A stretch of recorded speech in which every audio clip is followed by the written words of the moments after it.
Son las 10 de la noche y es la hora de opinar. Hoy con Paula Sofía Vázquez, Carlos Bravo Regidor y Gibran Ramírez vamos a continuar debatiendo los resultados electorales del 6 de junio. Hay muchas, pero muchas cosas que analizar. Después va a estar con nosotros nuestro experto en materia internacional, Mauricio Bechulam. Con él vamos a examinar la visita de la vicepresidenta de Estados Unidos, Kamala Harris, y la reunión que tuvo con el presidente López Obrador. Así que quédese aquí en Foro TV, que ya comenzó la hora de opinar.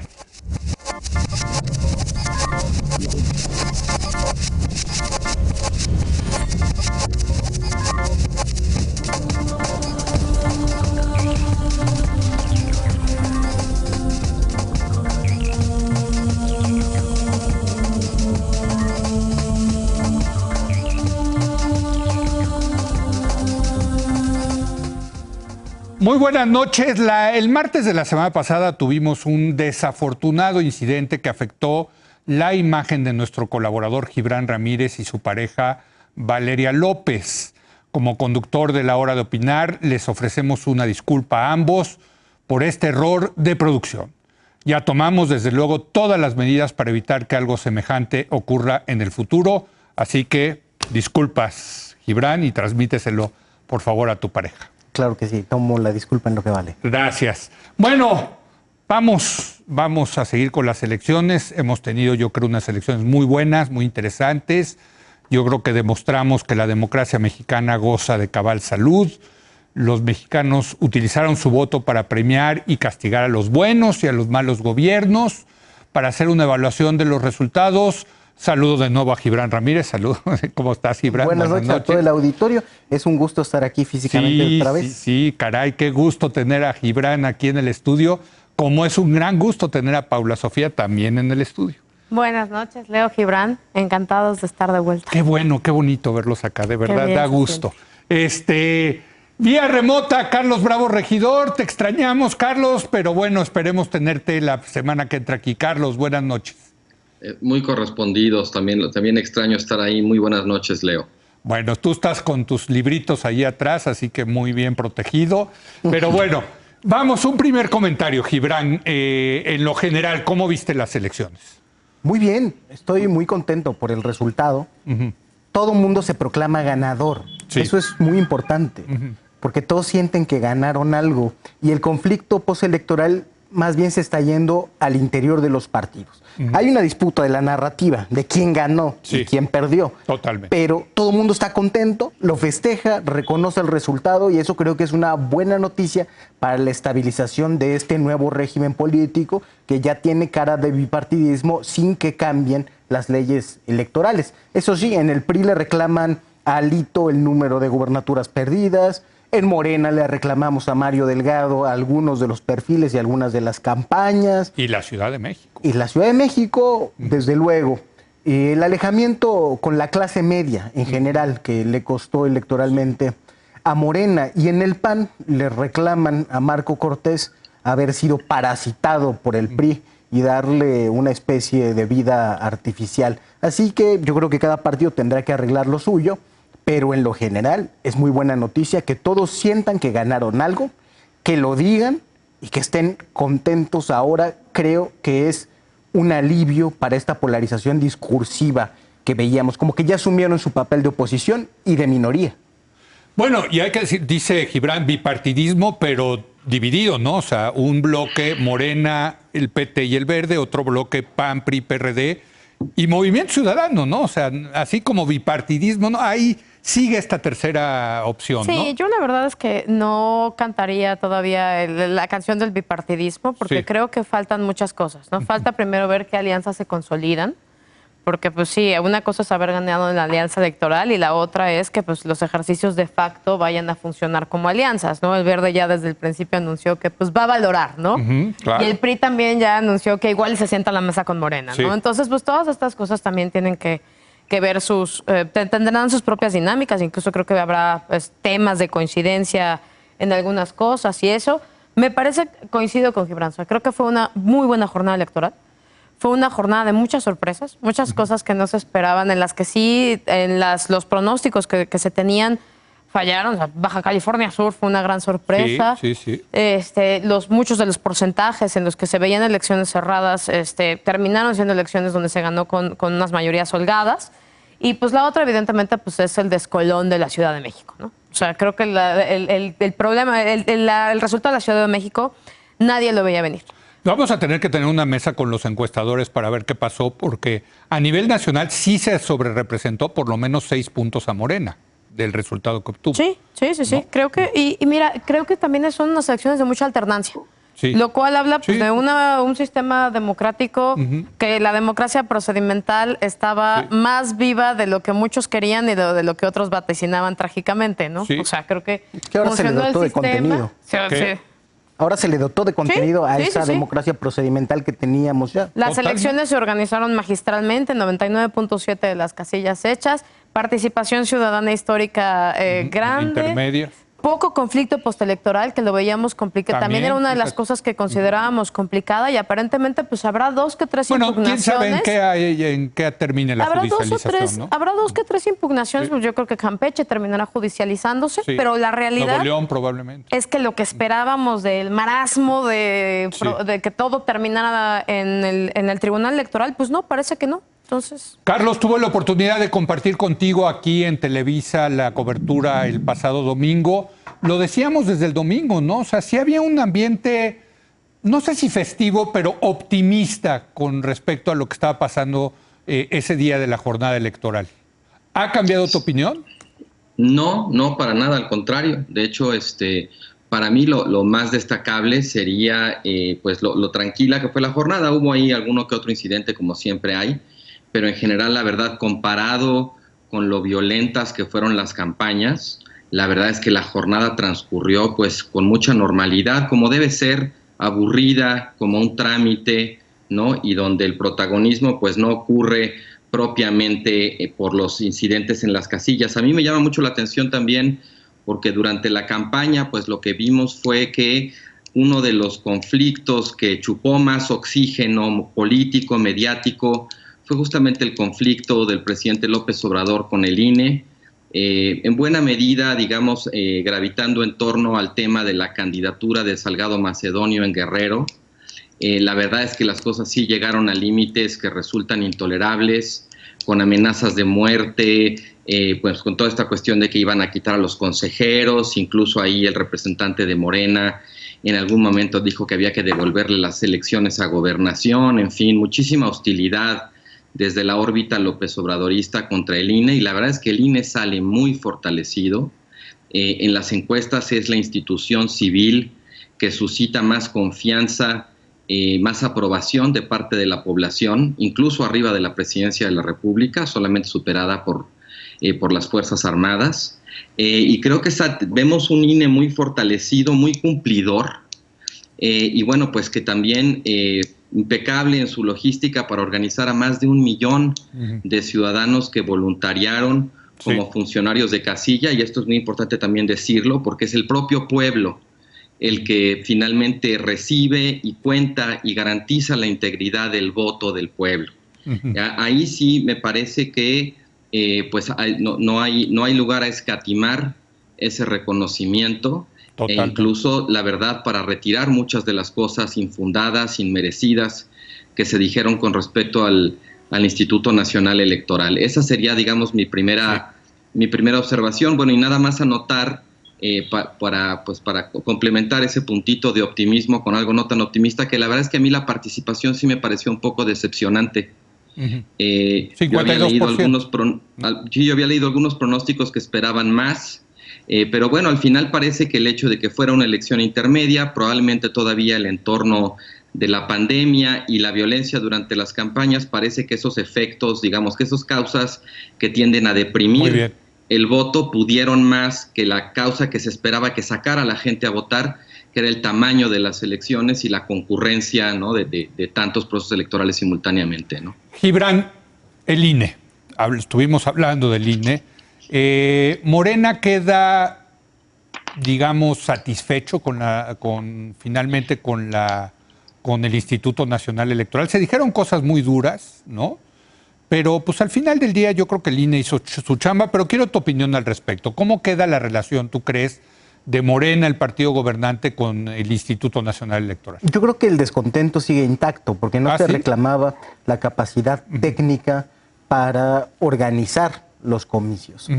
Es otra cosa la que se reclama, que es la línea política con la que actúan ciertos consejeros y que deriva en la evaluación sesgada en contra de Morena de algunas cosas como la fiscalización de los informes de gastos de precampañas y de campañas. En la mayoría del país, diría yo, en la mayor parte de las campañas que conocí de cerca, hay mucho más dinero del que permite la ley. Está el libro de Ugalde y Casar que lo describe perfectamente, ¿no? Y esto y los errores administrativos que son de Mario Delgado y que los tiene que asumir, ocasionaron o permitieron que el INE actuara políticamente cuando tiene que hacerla de árbitro imparcial. Yo creo que ese reclamo puede seguir intacto. A Morena le costaron esas cosas, le costó a Raúl Morón, que era un gran candidato en Michoacán, sin duda el gobernador que se merecía Michoacán, y le costó a Félix Salgado Macedonio. Que no lo merecía, Guerrero, hay que decirlo. Bueno, eso yo opino, pero no. Eso ameritaría, creo, otra mesa que tendría... Que lo salvó de Félix Salgado Macedonio. Bueno, se quedó su hija, ¿no? Y no se midió con la misma vara a todos los partidos. Ahora, eso es una cosa del Consejo General y del diseño institucional de ese Consejo General. Creo que es muy distinto el servicio profesional de carrera que hay en el INE, que es uno de los mejores servicios profesionales del país, quizá con el de la Secretaría de Relaciones Exteriores. Y el Banco de México, ¿no? Y el Banco de México, que siempre lo pones tú ya sabes, como mi orgullo neoliberal.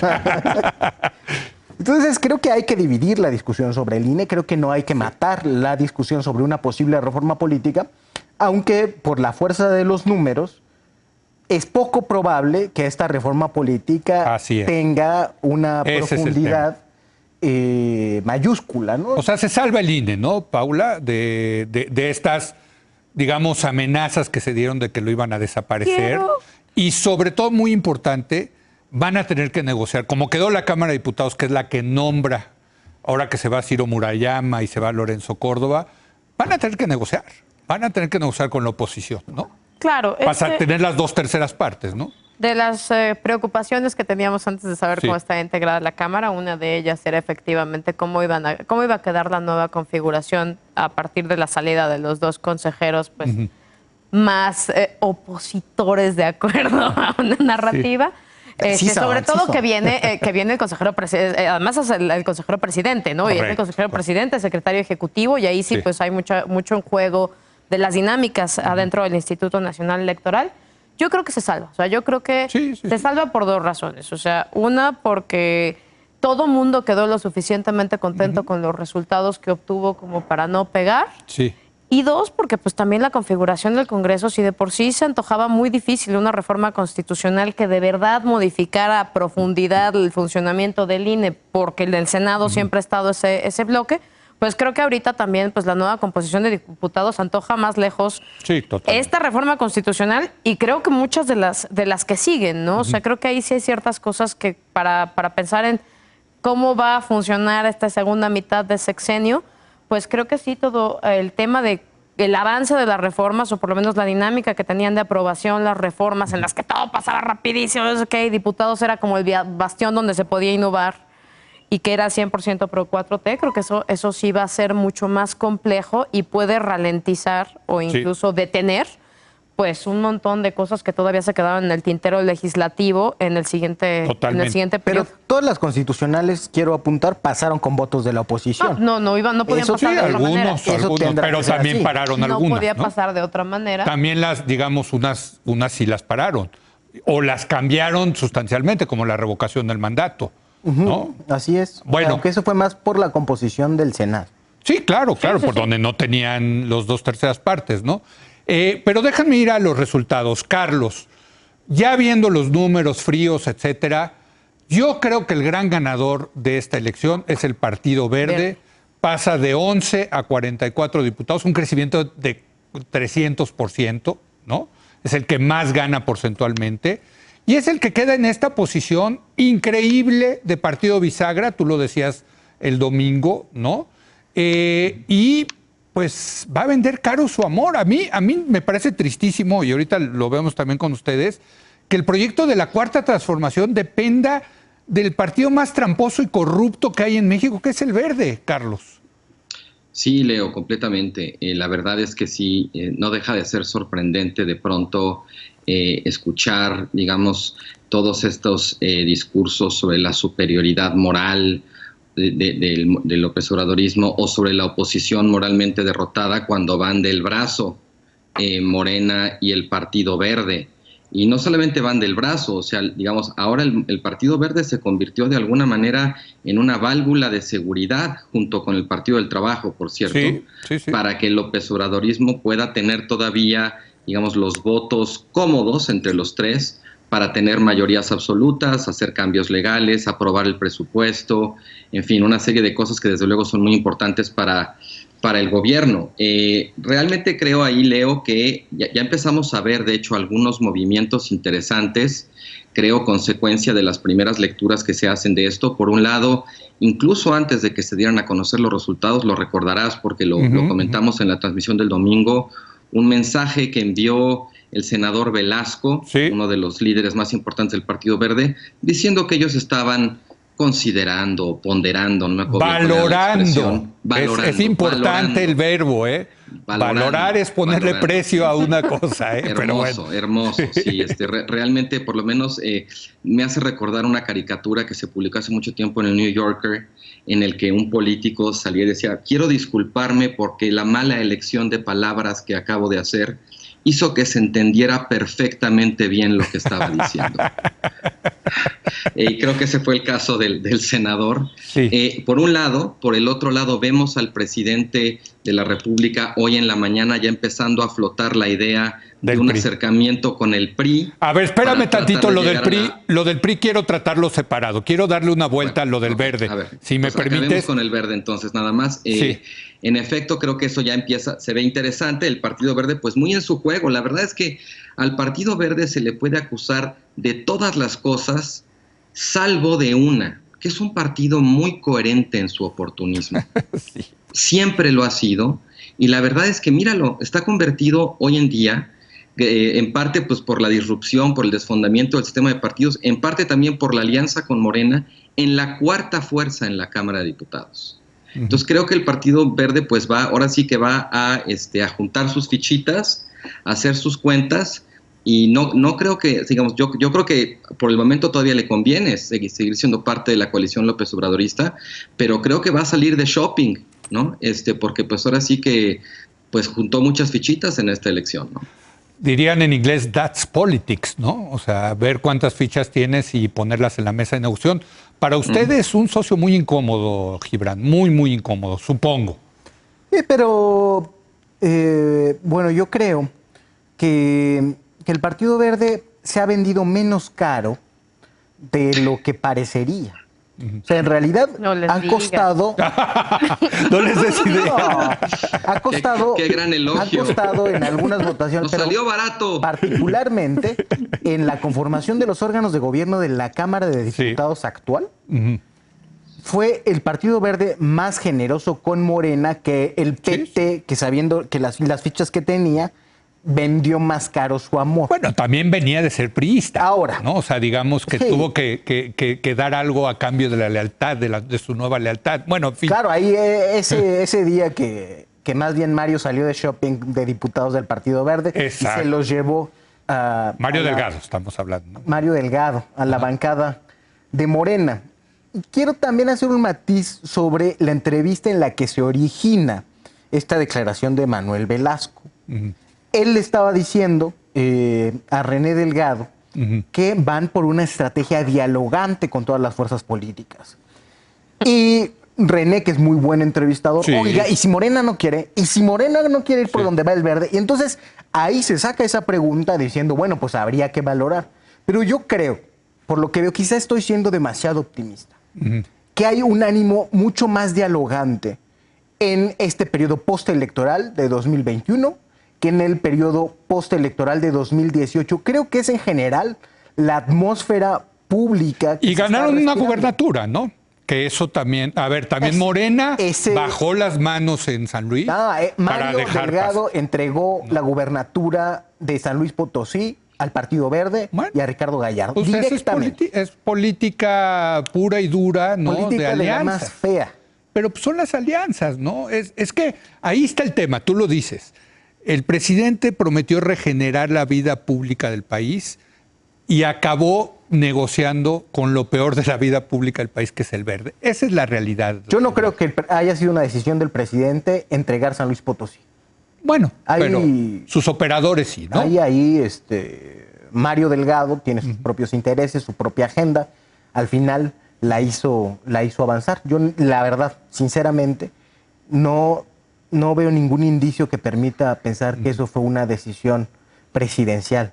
El presidente no quiso intervenir en estas elecciones. Cuando la Unidad de Inteligencia Financiera empezó a anunciar investigaciones, tuvo que salir Santiago Nieto a los pocos días en una entrevista en El Universal a decir, para que no parezca que la presidencia está interviniendo, se me ha instruido no proceder antes de las elecciones. Creo que eso da muy buena idea del comportamiento del presidente López Obrador, que no es, como fue Peña Nieto, alguien obsesionado con todos los números electorales, aunque claro, juega como todos los jefes de Estado. El Verde. A ver, Híjole, Paula. Yo creo que tenemos que hablar del Verde. O sea, pues sí, por eso estamos aquí. Es el único partido político que ha ganado de 2000 a la fecha 3 presidenciales vía alianzas. Sí. O sea, es un partido que yo creo que es el mejor jugador de las malas prácticas del sistema político mexicano. Es un reiterado, ahora sigue como dicen en derecho internacional, persistent offender de la ley electoral.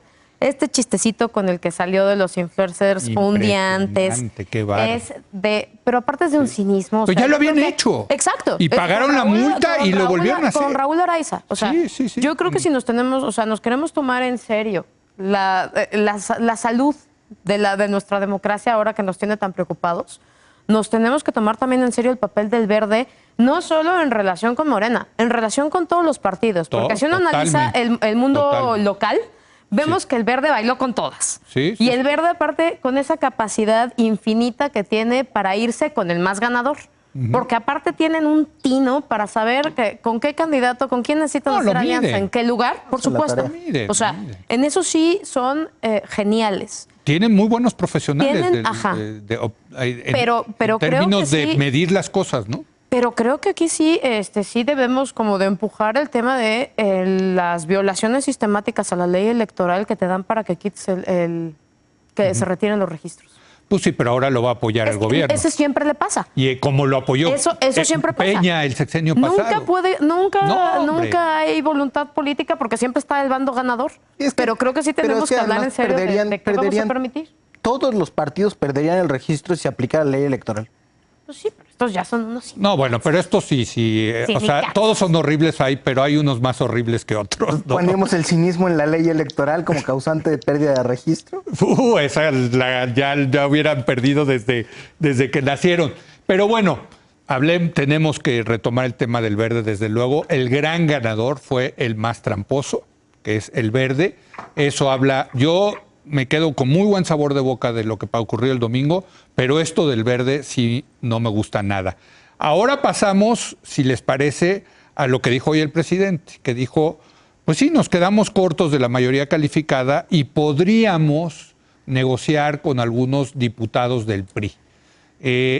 Yo creo que ahí va a ser interesante, Carlos, y de hecho el domingo de alguna manera lo empezamos a tratar, si es sostenible o no la coalición gobernante, si el PRI va a tener incentivos o no para quedarse con la oposición o va a aceptar una oferta que no se puede rechazar, como diría el padrino, de parte de la coalición gobernante. Difícil de rechazar. Bueno, es que también el PRI está en muy malas condiciones, Leo. O sea, la verdad es que de las 15 gubernaturas en juego, el PRI tenía 8 y al día de hoy las perdió todas. Sí, las perdió todas. Entonces, la verdad es que así como decías que para ti el gran ganador de la contienda es el Verde, yo diría que el gran perdedor es el PRI. Conserva su condición de tercera fuerza en la Cámara y tiene algunos diputados más, pero en general la debacle priista, digamos, sobre todo a nivel territorial, ¿no? Y además en varios en estados que eran tradicionalmente bastiones priistas, pues creo que sí lo pone en una condición de alguna manera muy desesperada y muy propicia justamente para este tipo como de insinuaciones o acercamientos por parte del presidente, que pues sí va a necesitar votos. Ahora, creo que sí es diferente la situación en la que estamos ahorita a la que estuvimos en los primeros 3 años, porque, por ejemplo, en el Senado no le faltaba tanto. Le faltaba 5 senadores. Entonces, no es lo mismo, digamos, propiciar la rebeldía de 5 senadores de oposición, que ahora necesitar, creo que son 55. 55, sí. 54, 55, sí. Exacto. Y más cuando ya se armó además este bloque opositor, prometieron que tratarían de traducirlo en una coalición legislativa. Siempre lo recuerdo, lo discutimos aquí, pues eso se dice fácil, hay que ver a la hora de la hora. Estoy seguro que habrá priistas seguramente pues muy susceptibles de ser convencidos, pero dudo mucho que llegue a ser, pues, ¿qué sería esto? 3/4 partes de la bancada, ¿no? Sin embargo, pues el presidente está haciendo su luchita. Del PRI. Del PRI. El presidente está haciendo su luchita, se entiende porque necesita los votos e incluso este ánimo más dialogante, pues es de alguna manera, me parece, un proxy o una indicación de que ya no se siente tan fuerte como antes. Pero bueno, vamos a ver lo del PRI. El presidente del PRI hizo declaraciones contradictorias a lo largo del día. Totalmente. Primero que sí, luego que no. En fin, yo creo que quizás está jugando su propio juego, digamos, de no dar color, de decir de todo para que luego nadie lo pueda hacer responsable por nada. O quizás también, pues el presidente del PRI, la verdad es que tiene por ahí algunos temas de enriquecimiento inexplicable.